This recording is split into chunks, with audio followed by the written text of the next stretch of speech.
Have you seen the Lofi 12 XT? It's sonicware's latest groove box that focuses on lo-fi, easy production, live performances, really a old school hip hop feel.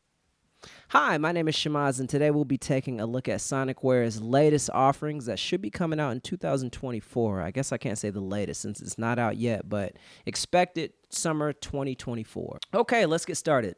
It looks to be a very similar layout as the SmplTrek. If you've never seen one before, it's a very small, intuitive, DAW-less groove box. You can really use it for so many different features. I use it for effects sometimes, sending through as a keyboard, a drum machine, and mostly just arranging different songs. Most of the music that I make is coming specifically from the SmplTrek. It's a pretty easy device to keep a hand on, especially if you've got smaller hands. I'm 5'5", so I'm not that big of a guy. It lacks this first row for the tracks. It's just got about 8 tracks on the bottom and some more interactive effects. Similar buttons for here for the D-pad, similar up here, similar for the parameters and volume control, and the same A/B knob, sync, and everything we see like that. This unit is supposed to be geared more towards sampling, but the SmplTrek also features that, so that's nothing too special. Obviously, kick and snare. We've got a drum kit, so that's as per usual. Chopping, there's nothing special there because you can chop and slice on the SmplTrek.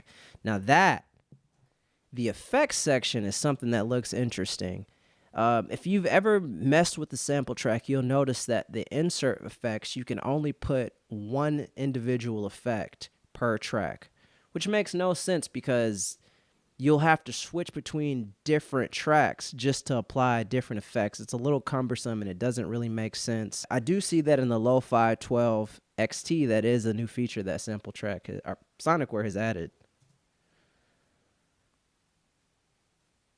Retro sampling with 12-bit mode. I'm not too much of an audiophile, so I can't even really speak on that. Intuitive beat making and jamming. You can do that with the SmplTrek, so there's nothing really to call home about there.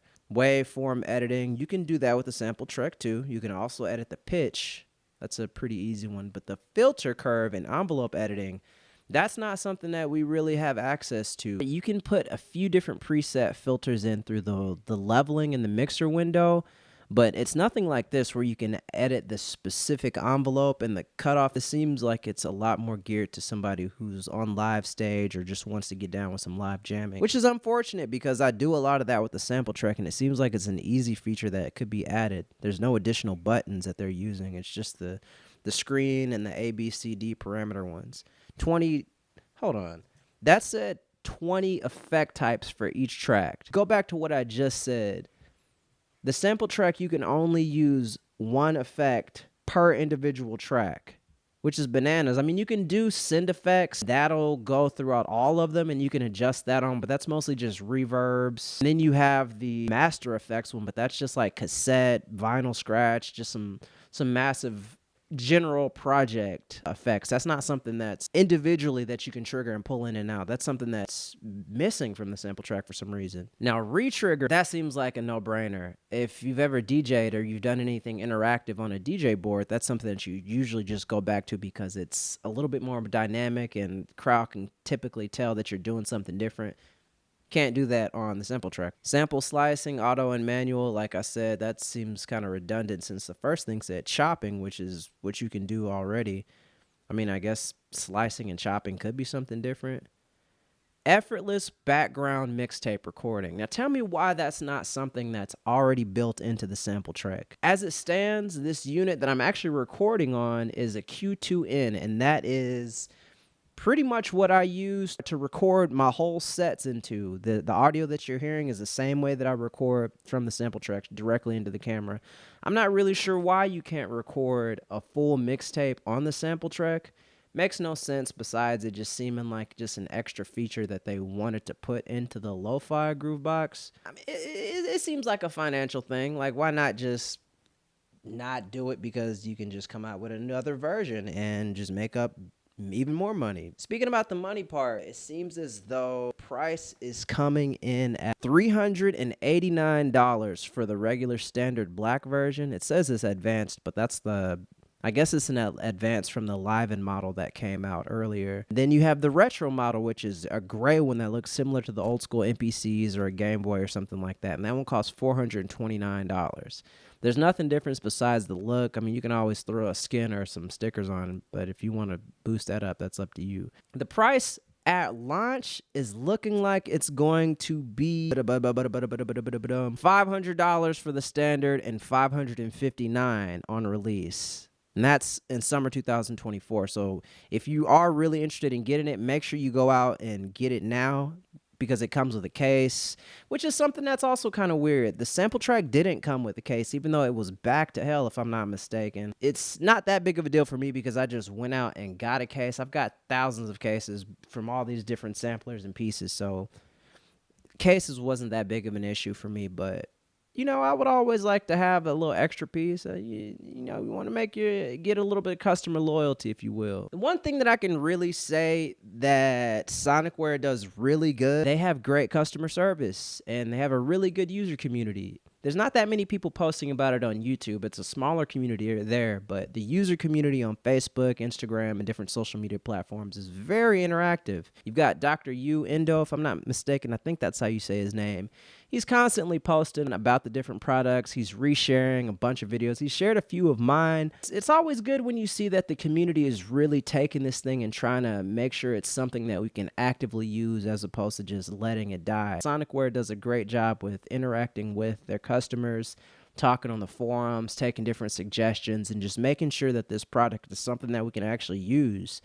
I'm just hoping that with this new Lo-Fi unit that the product support for the SmplTrek doesn't die out. For one, it's a selfish request of me. It's my main unit, and I don't want the support to die.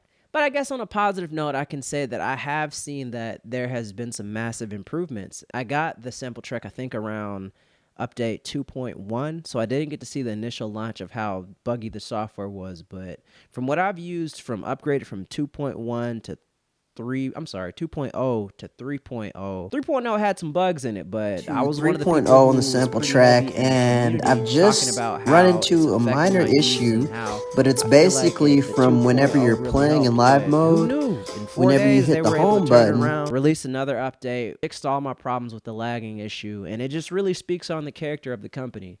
It is a very young company, and they've got a few products out, but it's something I do plan to support in the future. I can't say that this lo-fi groovebox unit is going to be something that I'm super into. One, because I don't make that much lo-fi music. I do make some like down tempo, some kind of chill steppy stuff, but I could do that all on the SmplTrek. It doesn't seem like there's anything more that the lo-fi 12 XT is going to offer. If I started my gear journey over and I just had my Arturia key step or just like my Casio keyboard and just all these different instruments, the lo-fi sampler would be something that might capture my interest, mostly because of the interactivity with the different buttons there from the live play performance aspect. If you've seen any of my live sets, I typically try to use these different instruments in different ways, and effects are the easiest way that I can have them to where they're more varied. And as it stands, I've got to use another piece, the Korg NTS1,